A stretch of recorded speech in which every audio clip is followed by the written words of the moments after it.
আসসালামু আলাইকুম।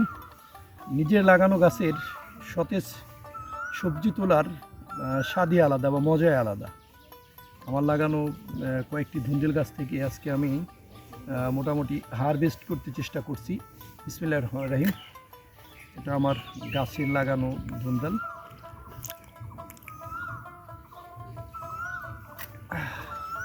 একেবারে জমি থেকে সতেজ তরতাজা এই ধুন্দুলগুলো আমি তুললাম। গ্রীষ্মকালীন এই সময় আপনি আপনার প্রতিদিনের রান্নায় এই ধুন্দুল তরকারিটা রাখতে পারেন, কেননা ধুন্দুলে রয়েছে প্রচুর পরিমাণে পুষ্টিগুণ। যেমন ধুন্দুলে ভিটামিন এ রয়েছে, যেটা আপনার চোখ এবং আপনার ত্বকের জন্য অত্যন্ত ভালো বা উপকারী। ভিটামিন সি রয়েছে, আপনার রোগ প্রতিরোধ ক্ষমতা বৃদ্ধি করবে। এছাড়াও ধুন্দুলে রয়েছে আঁশ জাতীয় পদার্থ, যেটাকে রাফেজ বলে। আর এই রাফেজের কাজ হচ্ছে আপনার কোষ্ঠকাঠিন্য দূর করবে।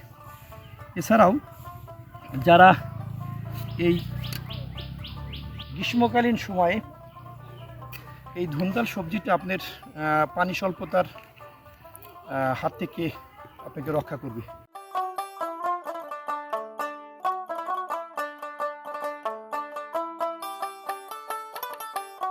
একেবারে গাছ থেকে তোলা সতেজ এবং সুস্বাদু সবজিটা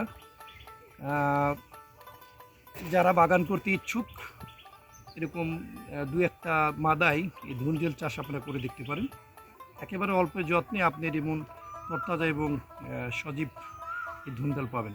অবশ্যই আমি আপনাদেরকে আরও একটা বিষয় সাজেস্ট করবো, সেটা হচ্ছে যে গ্রীষ্মকালীন সময়ে এই মৌসুম ভিত্তিক যে সবজিগুলো আছে, এই সবজির পাশাপাশি আপনার খাবারের টেবিলটা যেন এই ধুন্দুল সবজিতে মুখরোচিত হয়, এই আশা আমি আপনাদের সবার কাছ থেকে রাখি।